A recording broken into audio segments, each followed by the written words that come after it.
मन की बात प्रोग्राम में पीएम मोदी अक्सर व बेशतर जम्मू कश्मीर का जिक्र करते हैं, जो इस बात का गमाज है कि वो जम्मू कश्मीर से कितना लगाव रखते हैं।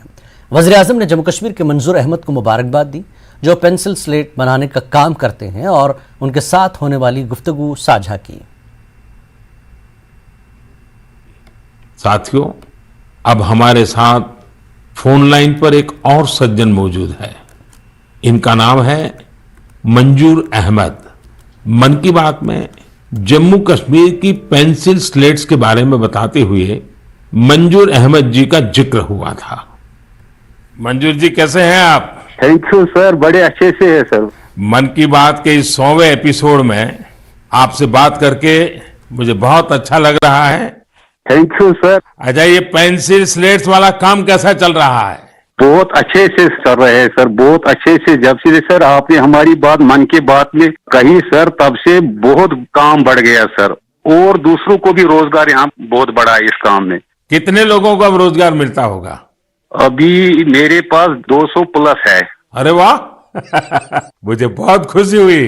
जी सर, जी सर। अभी 1-2 महीने में अभी मैं इसको एक्सपांड कर रहा हूँ कि और 200 लोगों को रोजगार बढ़ जाएगा सर। वाह वाह वाह। देखिए मंजूर जी, जी सर, मुझे बराबर याद है, और उस दिन आपने मुझे कहा था कि ये एक ऐसा काम है जिसकी न कोई पहचान है, न स्वयं की पहचान है, और आपको बड़ी पीड़ा भी थी, और इस वजह से आपको काफी बड़ी मुश्किलें होती थी, वो भी आप कह रहे थे। लेकिन अब तो पहचान भी बन गई और 200 से ज्यादा लोगों को रोजगार दे रहे हैं। जी सर, जी सर। और नया एक्सपांशन करके और 200 लोगों को रोजगार दे रहे हैं। ये तो बहुत खुशी की खबर दी आपने। एवं सर, यहाँ पे जो फार्मर है सर, उनका भी बहुत बड़ा इसमें फायदा मिला सर। तब से 2000 का ट्री बेचते थे, अभी वही ट्री 5000 तक पहुंच गया सर। इतनी डिमांड बढ़ गई सर इसमें तब से, और अपनी पहचान भी बन गई। इसमें बहुत से ऑर्डर है अपने पास सर। अभी मैं आगे 1-2 महीने में और एक्सपेंड करके और 200-250 2-4 गांव में जितने भी लड़के लड़के हैं इसमें एडजस्ट हो सकता है, उनका भी रोजी रोटी चल सकता है सर। देखिए मंजूर जी, वोकल फॉर लोकल की ताकत कितनी जबरदस्त है, आपने धरती पर उतार के दिखा दिया है। जी सर, जी सर। मेरी तरफ से आपको और गांव के सभी किसानों को और आपके साथ काम कर रहे हैं सभी साथियों को भी मेरी तरफ से बहुत बहुत शुभकामनाएं। धन्यवाद भैया। धन्यवाद सर। वज़ीर आज़म की मन की बात का आज 100वां एपिसोड था। इस मौके पर मुल्क भर में खास एहतमाम के साथ वज़ीर आज़म की मन की बात सुनी गई। श्रीनगर के SKICC में भी इस प्रोग्राम के सुनने के लिए खुसूसी इंतजाम किया गया था। कसीर तादाद में लोगों ने वज़ीर आज़म के खिताब को सुना। ये 100 एपिसोड अपने आप में अद्भुत हैं, प्रेरणादायक हैं, भारत के जन जन की आवाज है, भारत के नागरिकों के गौरव की गाथा है। इन कार्यक्रमों में जहां उत्सवों की चर्चा है, त्योहारों की चर्चा है, दीपावली, ईद, होली, क्रिसमस, गुरुपुर्ब, हर त्योहार की चर्चा इसमें होती है। और ये कार्यक्रम रोजगार से भी जुड़ा है। रोजगार के नए साधन कैसे बन सकते हैं, बेटी कैसे बचाई जा सकती है, और प्रधानमंत्री ने बेटी बचाओ बेटी पढ़ाओ का कार्यक्रम इस माध्यम से किया। देश के अंदर राष्ट्रीयता की भावना को और बढ़ाने के लिए तिरंगा हर घर तिरंगा का अभियान उन्होंने इस माध्यम से किया। और ये एक एक एपिसोड अपने आप में भारत की गाथा है। और आज 100 एपिसोड पूरे हुए हैं। मैं समझता हूं कि ये किसी भी राष्ट्राध्यक्ष द्वारा किया गया एक पहला अद्भुत कार्यक्रम है, और ये वर्ल्ड रिकॉर्ड कार्यक्रम है। आपने देखा हमारे मोदी जी ने कितने सारे स्कीम्स दी है, और ये स्कीम्स काफी आगे भी जा रही है। लोगों के लिए, जो गरीब तबके के लोग हैं, उनके लिए हमने कितना कुछ किया है। ये तो आप देख रहे हैं, आपने देखा बेटी बचाओ है, या हाउसिंग लोन है, या और भी बहुत सारे ऐसे स्कीम्स हैं जो हमने किए हैं। तो इंशाल्लाह आगे भी देखते हैं, आगे अभी हम गरीबों के लिए क्या कर सकते हैं, जो भी मिडल मैन हमारी तरफ है, हम उनके लिए कितना कर सकते हैं। हमारे पीएम मोदी साहब, थैंक यू सर। उधर राजभवन जम्मू में भी वज़ीर आज़म मोदी के रेडियो प्रोग्राम मन की बात सुनने का एहतमाम किया गया था। इस मौके पर राजभवन में वो अफराद भी शामिल थे जिन्होंने मुख्तलिफ शोबों में नुमाया काम किया है। बहुत अच्छा लग रहा है। हम बहुत अच्छे तरीके से एक चीज जानते हैं कि काम हम सब करते हैं, बट उसको रिकॉग्नाइजेशन नहीं मिलता था। आज हमारे भारतवर्ष की प्रथम चेयर ऑनरेबल प्राइम मिनिस्टर जी से सम्मानित हुए, बहुत अच्छा लगा, बहुत गर्व महसूस हुआ। जम्मू कश्मीर की प्रथम चेयर ऑनरेबल एलजी साहब से सम्मानित हुए, बहुत अच्छा लगा। मैं नरेंद्र मोदी जी का बहुत शुक्रगुजार हूं कि उन्होंने ये रास्ता जो दिखाया है, DDU-GKY का जो ट्रेनिंग था 7 मंथ का, 1 मंथ PG उन्होंने फ्री दिया था, तो उसका भी मैं शुक्रगुजार हूं। जो मेरे उसातिज़ाए कराम हैं वहां के, उन्होंने भी बहुत सपोर्ट किया, और टीम लीज का भी मैं शुक्रिया करना चाहूंगा।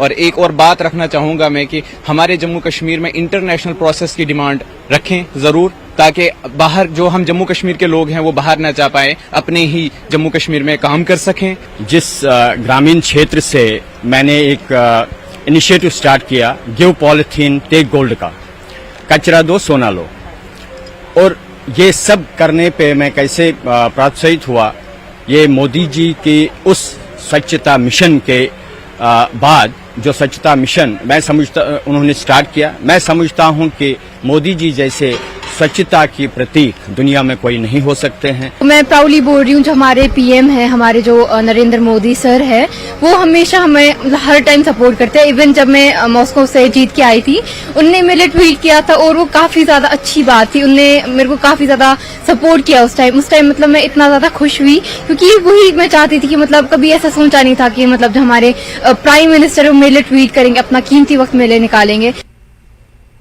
वज़ीर आज़म नरेंद्र मोदी के मन की बात प्रोग्राम के 100वें एपिसोड के मौके पर बीजेपी जम्मू कश्मीर के सदर रविंदर रैना सांबा जिले के राजेंद्रपुरा बगुना में मुनक्कदा प्रोग्राम में मौजूद थे। इस मौके पर मौजूद लोगों की बड़ी तादाद ने वज़ीर आज़म का प्रोग्राम मन की बात सुनी। न्यूज़ 18 से बात करते हुए रविंदर रैना ने कहा कि इस तरह के प्रोग्राम मुल्क के नौजवानों को रास्ता और जोश फराहम करते हैं। उन्होंने कहा कि वज़ीर आज़म ने कश्मीर के मंजूर अहमद के काम को सराहा है और जम्मू कश्मीर वज़ीर आज़म के दिल के बहुत करीब है। इस मौके पर जम्मू कश्मीर बीजेपी के नायब सदर सुरजीत सिंह सलाथिया भी मौजूद थे। साहब हमेशा मन की बात के प्रोग्राम के जरिए इस प्रकार के प्रसंग और किस्से जनमानस के सामने रखते हैं, जिससे लोगों को इंस्पायरेशन मिलती है।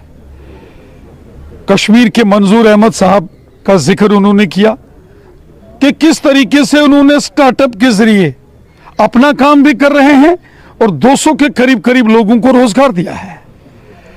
उन्होंने हमेशा जम्मू कश्मीर की लगभग हर तीसरे चौथे एपिसोड में जम्मू कश्मीर का जिक्र होता है।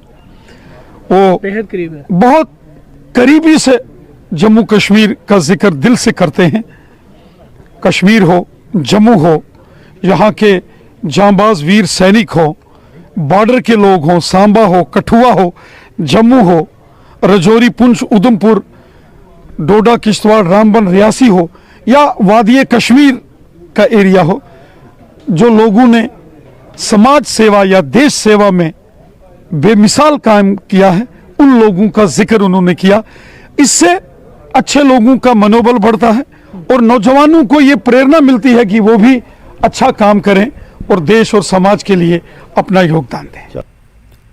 अशोक कौल ने अछबल अनंतनाग में वज़ीर आज़म नरेंद्र मोदी के मन की बात प्रोग्राम के 100वें एपिसोड को सुना। अशोक कौल ने वज़ीर आज़म नरेंद्र मोदी के मन की बात प्रोग्राम को तारीखी करार देते हुए कहा कि इस प्रोग्राम ने लोगों के दिलों में घर किया है।